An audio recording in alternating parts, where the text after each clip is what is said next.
Hi there, I'm going to rank 40 more RPG Maker horror games, and they're going to be different games compared to last time, obviously, and also this time I'm going to be doing it based on how I feel about them rather than how I feel that they've impacted the community at large. The games I've covered last time will be on screen right now, so that if you have an opinion of a particular game, it's likely to be fallen upon the first video. We're kicking things off with Alice Mari at D tier. I'm not hugely fond of this game. It's quite mysterious in its way, where you just go about throughout these dream worlds, and then to get to the secret ending you have to... If it's not a secret ending, but it's like a true ending, you have to do a certain few things here and there. But it's a quite nice little adventure, but it's not really up my alley. Next up we have Aeonia. This is a bit of a funny adventure. It also doesn't have like a logo for it, so I just refer to it as one of the little blue demons that appears in the game. I don't know, it's quite a fun little game. Not little game, but it has some gimmicks in it which are very funny as well. Like hiding in the closet and stuff like that, and finding your friends have also become these horrific monstrosities, and the lore behind how they become like that is just not apparent. But yeah. Next up, this is quite a recent game, but I feel like it's going to be like a classic when it turns a few more years older. That is Cat in the Box. What a surprise when going throughout this game. It has a huge amount in it which you can really get like an Ebe or a Mad Father or the Crooked Man vibe on. And it just has that very classic feel about it when going throughout the game. I like the fact that the reels that you collect are save points. Well, not save points, but they're emissions to be able to save the game with. I feel like that's a very good idea, considering that you carry a camera around you, and also it takes on the form of the fact that a YouTuber is going around this haunted house trying to get pictures or film of this cult that keeps going around. It's just such a great game in general. I also like the protagonist as well. The protagonist is very quirky and very spunky and energetic. Next up we have Coffin of Ashes. Not a huge amount to include in this game. I thought it was quite difficult to try and get through the game as well. The characters are pretty forgettable. And yeah, I don't really have much to say about it other than that. Next we have Corpse Party Rebuild, because I don't want to try and go back into the past to try and find the very original Corpse Party and then realise I won't be able to play it because it is not compatible with an English engine. Corpse Party Rebuild is a very nice game, and it's essentially like where RPG Maker horror games started, well, with the original version, but this is a rebuild of the original version, so therefore I still think it's like the very first game in this line. And I feel like that's a really good thing to try and trace yourself back to, like, what is the first of this kind? And Corpse Party is definitely a funny game in its own ways, and also quite spoopy in other ways. I think it's more funny than horrific, even though it makes itself out to be a very, very horrific game. Next up we have Dear Mariko Crimson. If it was just a smaller version where it's just this really weird girl, like, you can already make out that she is like a yandere of sorts just by her vibes. Like, you get a certain vibe when you emit off when a character emits off and starts talking and all that, and Mariko is definitely fitting of that yandere, especially the true end where she looks all hysterical to kill somebody. No one in their right mind would be happy about killing someone if it's for like vengeance or anything like that, but Dear Mariko, oh dear. But it's quite funny in that way, so that's why I gave it a C. People aren't going to like me for this next one, because this is another one of those games which is like very old, and it should be ones which should be put up more tiers, but some games are just not as cut to scratch when it comes to like standards. And Desert Nightmare for me isn't a hugely strong game. I feel like its thematics of being based in a desert is its strongest point, because we only have for me, this is the only game I know about which is like based in the desert primarily. It also has a post-apocalyptic vibe where you're literally stuck in a town and something like that until you're able to find a means to escape. The characters are pretty forgettable. I think there's one character which you just wants to kill straight off the bat. Dream of Glotti is up next. The visuals are fantastic, but one thing I absolutely did not like about this game is some of the repetitive things that you did. About the end of the game, where you was doing certain chores around the kitchen, stuff like that, the repetitiveness of that, along with the fact of the jumping mechanics to actually get to the end of the game, are incredibly annoying. Like, you try and click on a button at an exact timing in order to go over the platform, because you can't do it beforehand, and if you do it too late, then you're going to fall down the edges. I did not like that at all. If those two things were not a problem, then this would easily be a B, but because of those mechanics, and because of how annoying the mechanics were, I'm sorry, it's going to have to be a D tier for me. Elevator Ritual, one absolute monstrosity of a game this is.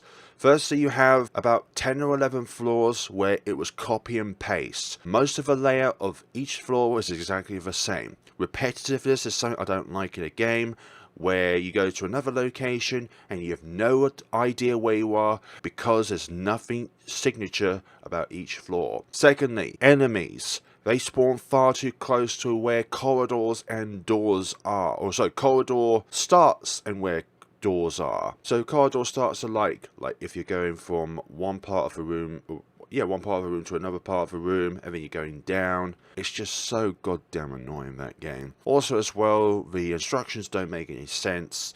Just don't like it in general. Did not like it. The final boss made no sense, and it was essentially a paradox. That's all it is. Next up, we have Empty Head, and I was very surprised going throughout this game that we play as this really old father who was he had an alcohol addiction, and he was not abusive towards his children, but he was quite violent, especially towards his wife, and it was essentially a journey in his own head to try and recapture himself of what he originally was. But it was a really nice adventure as far as I remember what it was. I played so many games over years, it's kind of like each adventure just molds into one. You only depict a few very vague points about it, which are essentially the main points of the game itself. Fantasy Maidens Odd Hideout, I think that's how you call it. E tier. There's just not a huge amount in this game which is memorable at all, and I didn't even complete it because the best ending that you can get in the game is impossible to get. I think it's locked behind something because an item doesn't spawn in one of the dreamy world parts where you essentially detach yourself from the real world, and it's like a square scenario with a cloud behind it. The game didn't sort itself out for me. Next up, we have Feather of Praying. Now, I feel like this is one of the better Chinese to English translated games. I'm not saying that Chinese games are horrible. I'm not saying that, but the average translation quality of the games themselves are usually poor. I felt like the mechanics of this game are overall quite enjoyed. It wasn't cumbersome like another game which I'm going to mention later on. And the characters themselves were quite delightful in their own ways. I think it's a young girl and an older man who was also in the same predicament, quote unquote, where he was essentially finding this girl, then guiding her around the mansion. And it turns out that the guy who was guiding the girl around was actually the childhood pigeon in which the protagonist found. I think the pigeon itself was also a protagonist's friend, because the protagonist was one of those girls that find it very hard to try and socialise. Next up, we have Ghost School, which is essentially Corpse Party with different characters. You go around the school, find something spoopy, one of the characters die, and one of the characters you can call straight off the bat was going to be an annoyance, which was the white-haired dude. I've forgotten his name, but he's such an arse. You can tell from the bat he's going to be an arse. Also, remember Ghost School having several different endings, and the true one being a little bit an annoyance to get to, but when you manage to get to it, it's okay. Next up, we have Grimm's Hollow. I thoroughly enjoyed playing this game, and that's why I'm putting it A tier, because it's not a long game, but every part of it is filled with something which you can take away and be pleased by. I love the mechanics where you harvest souls from different spirits and stuff, and you can contribute it towards your own attributes, and that in itself is a mechanic to get to 2 of the 4 endings of the game, whether if you complete your soul or not. That is such a great idea, because it gives the player something to aim for, and it's also a very, very straightforward mechanic where the player can see progression happening. Like in other games, you feel like progression is happening, but there's nothing visible to tell you that there is progression going on. It's sort of like you have to work it out in your head. But in Grimm's Hollow, you can see progression because you're leveling up and you're getting these points. but also as well the story between the two characters, Lavender and her brother. Got his name right now, but it was such a sweet story between them, along with the fact of their real life versions having some grim hollows in them. Next up we have Imaginary Friends. I feel like people are not going to like me for this one, putting it a D tier. People feel like it should be like C or B in their books, but I personally did not get myself attached to this game, unlike other games, but also as well getting to the best ending of this game, it's just not possible with the current build of the game, even though there have been people who have managed to get to it, but I haven't been able to get to it with instructions that the developer provided. It's just not there. Next we have Last Week, which I find to be a little bit of a Five Nights at Freddy's thing, where day one you go in, you do these set of tasks. Day 2, you do pretty much similar things with slight changes throughout the game, and then it builds towards this arcing thing. I've forgotten actually about like where the game goes, but I quite enjoyed Last Week for what it was. Next up we have a game which I haven't finished as well, like Fantasy Maidens Old Hideout and Imaginary Friends. That's Learning the Line. I visually love this game. Also love the concept that an albino lion is in this situation where, well, not like, but it's interesting to see why a lion who is albino would be bullied a lot by its local community, and then it keeps going into these dreamlike scenarios where it essentially is trying to face parts of itself, I think. But the only reason why I did not complete this game is because it got progressively harder, and it was just so annoying by the time where I stopped recording it. But I'm giving it a B just simply because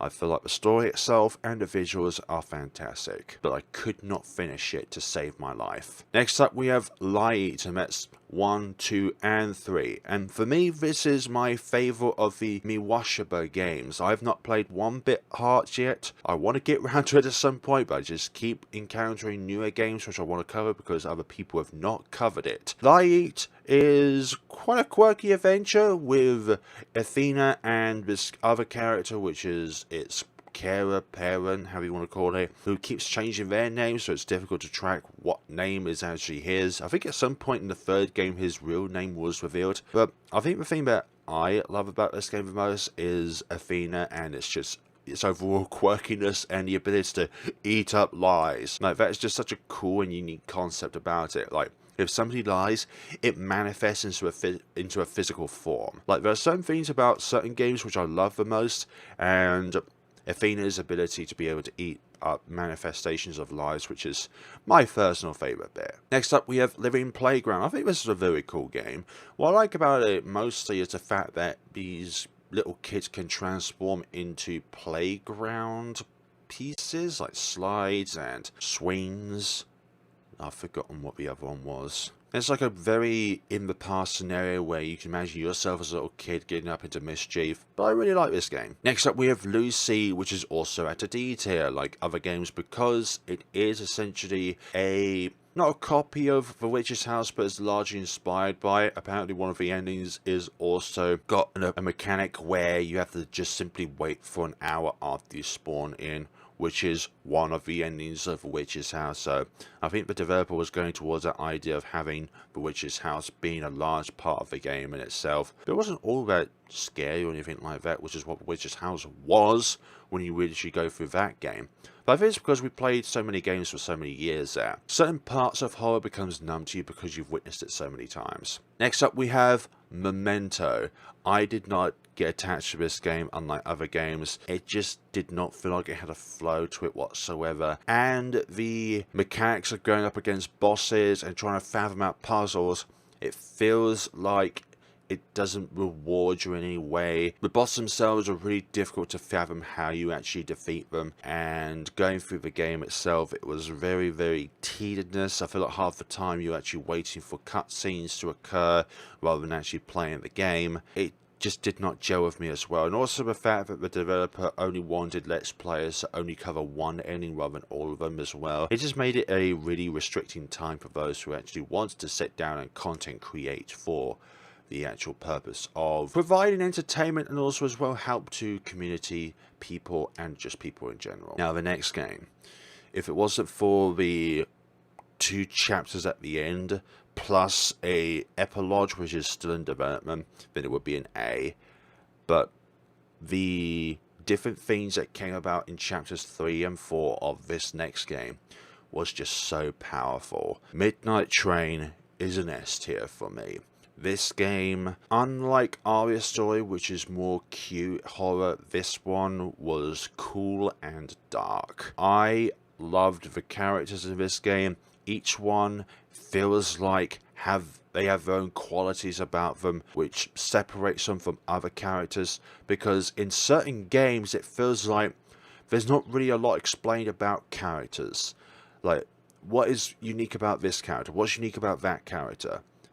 But in this game, it is so apparent because it's explained in the game, and they have like different silhouettes and stuff like that, which also really helps. The art is fantastic. The characters themselves are incredibly motivating. There's not a single character in the game that I dislike, apart from that terrorist though. But yeah, this game was awe-inspiring, and that ending as well is soul crushing, where Luna gets on the train alone and then has to say goodbye to Neil, because in that chapter Luna broke her pocket watch. It's just so heart-wrenching. But then at the very end, it's like everything is back to normal and stuff like that. Like, it was just such a wonderful experience. I think it was one of the only games that made me cry, honestly. Like, there are certain games which get you emotional, but Midnight Train was one of those ones where those emotions are taken up to 11. This next game, I was torn between E and F. Like, I could not see any reasons why I love this game, aside from the Russian Mogeko at the very end, in which it was leading up to a sequel in which never happened. Like, I did not get behind Mogeko Castle after all. I don't know what was going on throughout this game. It's just essentially a journey to try to get home, but instead you end up to some castle, and then this castle was ruled by some really, really weird monstrosity. Was a human-like thing which just liked to tear up creatures and stuff, but then these yellow creatures are just horrid manifestations that only have one thing in mind. And that one thing is absolutely disgusting. Next up we have Nightmare of Melini. Another game which is just absolutely horrible, like Elevator Ritual and Mogeko Castle, but for its own reasons. I think this game should never have been translated from Chinese to English, because it has mechanics in this game which requires you to have an understanding of Chinese and Japanese rhymes as well within the game. Like, I do not understand why a game like this is not translated, not just the language, but also as well in the understanding of children nursery rhymes. Like, why do I need to understand stuff that is from other countries? Why do I have to look up on Google to try and find out what the hell is going on? But also as well, why do I have to look up YouTubers who are playing the Chinese version of this game, where it would probably be more understandable to try and play, because it was such a poorly translated game. Like, this game should never have been put on Steam. It should not have been put to the Western market.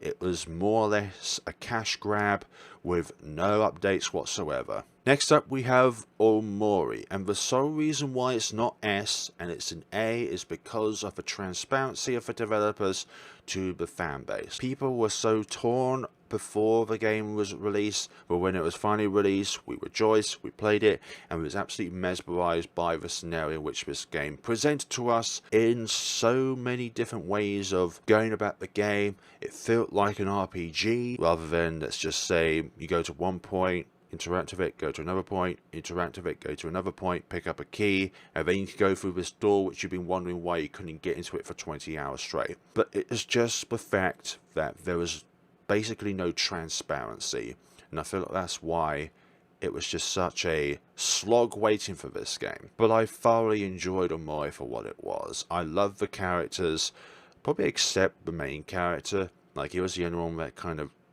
got me a little bit on edge. Next up we have Pilgrim, another F tier game, because if you took apart the levels, then there would be nothing there. There's not really any story behind it aside the fact that you're trapped in this kind of asylum-based scenario, and this really weird-looking girl is trying to come after you and kill you. It just did not gel with me whatsoever.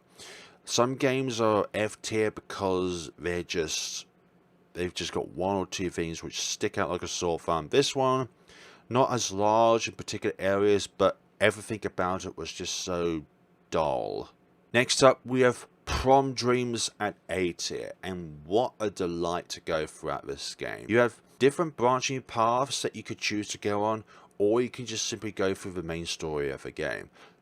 And unlike, let's say, Elevator Ritual, the instructions are clear on where you need to go. The only thing is you just gotta find it. But when you go through the game and discover places, you have a general map of the school itself, and also as well the game provides you with a map. So therefore, if you see you have to go to math at a certain given time, you can tell where it is within the school, rather than trying to hike through 10 different floors on an Elevator Ritual, which is just a topic for another time, which I think I've already covered. But yeah, Prom Dreams, I love the story, I love the characters.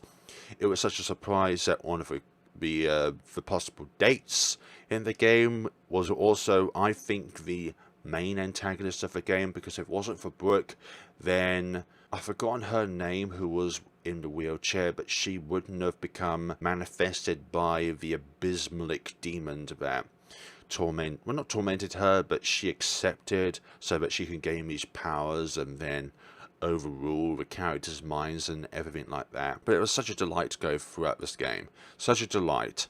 And the only thing that would make this S tier is if the in-game graphics were better. But it was just going by the default RPG Maker graphics, which are okay. Not the best, but they're okay. But that's about it, really. It's got to have everything to be an S tier.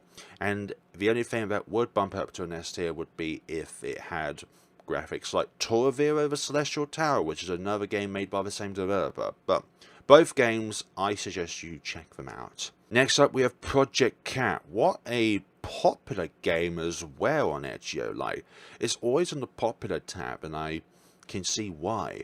But I don't know how it got that huge of a following behind it, to be honest, but I'm really glad it did. It's sort of like a corpse party scenario, but at the same time it has its own weird gimmicks which plays in its favour.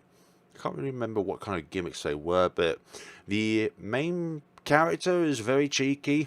It's like they take the bullying of their friends just in their pockets and moves on in the game. I think there's some kind of occult club in the school. Next up, we have Purgatory I at B tier. I was contemplating whether or not B or C, but I think if you know what's coming up next, then it really bumps this game up. But I think the main thing that I don't get with this game is one of the requirements to get to one of the endings, which is a method of allowing you to be able to understand a certain kind of decrypting language, which I don't like. I hate it that you have to refer to Google in order to do something within a game. But that's about it. I think the main character of this game is incredibly likable from the start. Like, especially if you know like the different acts that she does in the second game. It's just such a delight. Speaking of the second game, we have Purgatory II at A ranking. I thoroughly enjoyed playing throughout this game. Each character, like Midnight Train, like Prom Dreams, they are all distinguishable between one another. It's not like, well, this character does one thing, and then there's another character who looks different, who does the same thing. No, each of these characters, they're distinguishable, they're identifiable. I think the mythology or the lore behind the demon creations is very fascinating as well. Different ways you go about this game, but also as well that demonic mode. What a flashback that was. But I thoroughly loved Purgatory 2 and all the characters in it, even though I kept ranting and raving about Emma. But I think she is likable because she is an arsehole. Next up we have Purple, and I think this is a different name for this game now. It's not called Purple, it's called something else, and it's also on a different page. So, but I quite enjoyed the game for what it was. It's actually one of the scariest ones, I think, in terms of theming and all the different grotesque material that you see throughout the game itself. Next up we have Remember, and if it wasn't for the training, then this would be easily an E tier, but the true ending of this game is why it's a C tier. Pretty much most of the game is forgettable and quite bland and what you would see in other games without its any unique features, but the true ending, that got me in tears. I felt like the fact, but because the main character was involved in a car crash, I believe, and he forgot, like, who he was, essentially, thanks to the amnesia effect it would have from losing parts of your childhood self and stuff like that, memories-wise and knowledge-wise. But as well, there was two other characters. I think one of them is a carer, and another one is some other person who was probably related to the main character in some way. They would talk about the main character, but the main character had no idea that it was him in which they were talking about. I feel like that disconnect really got me. Next up, we have Stitched. The puzzle mechanics are really unique, and the art itself is very, very good. The thing I don't like about this game, though, is the fact that I couldn't finish it because the puzzles themselves were too frustrating.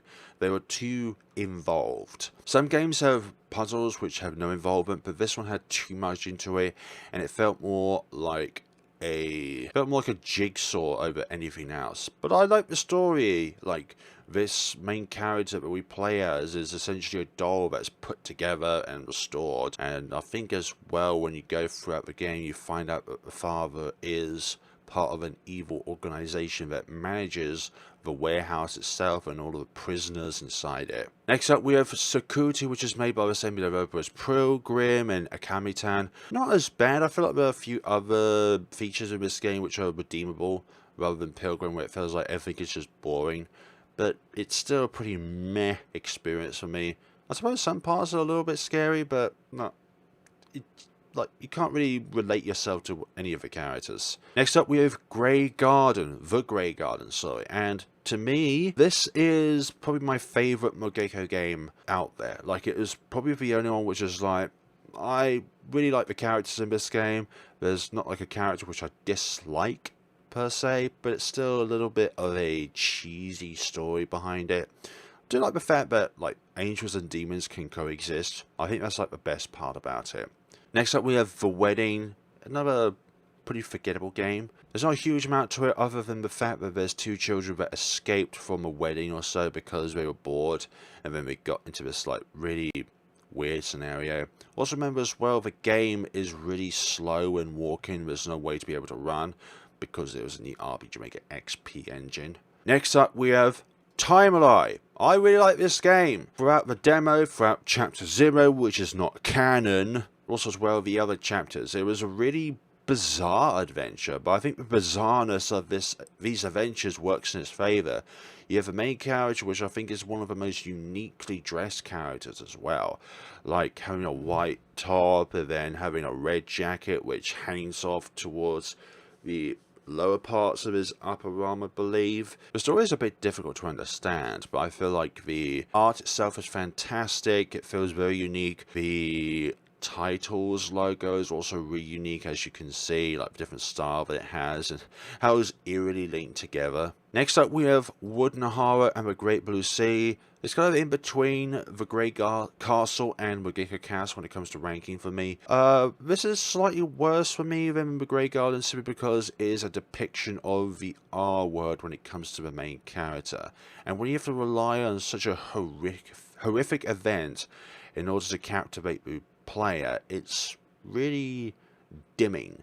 Like, we go to a fantasy world in order to escape real life scenarios in which on the news it's likely to pop up on a day-to-day basis because somebody out there has decided to be a psychopath and do that. I don't want that in the game, but it's not bad enough to be an E tier. I feel like that would be very decrepting to put it as an E tier.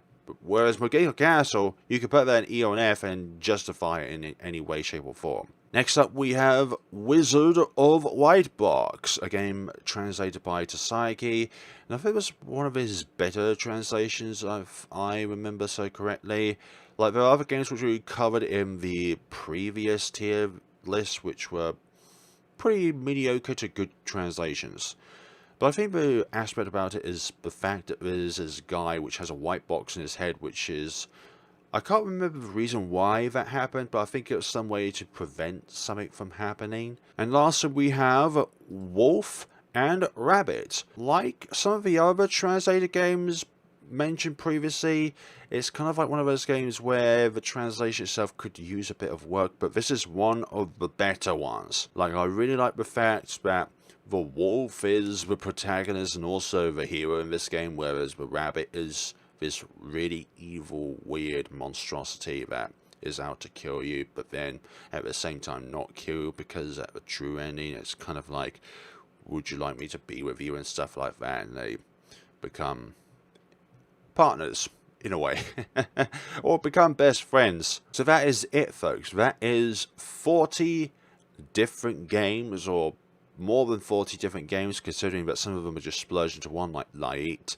But I hope you enjoyed this video, and if there are particular games which you want to rank yourselves, or if you want to produce a huge ranking of this list, there was one person last time that did like a huge explanation towards their reasoning and stuff like that for each game, then please put it down in the comment sections below. And if there is a game which I ranked poorly, then please assure that this is just one person's opinion. It's not meant to represent your own opinion. So we all can have different opinions at the end of the day, and if there is something which really grates at you because I put it in this tier rather than that tier, if it was too high or if it's too low, then just know that we're all adults at the end of the day, and we should take things in an adult-like manner. Thank you all so much for watching, folks, and see you all in the next video. Thank you all so much for watching, and take care of yourselves.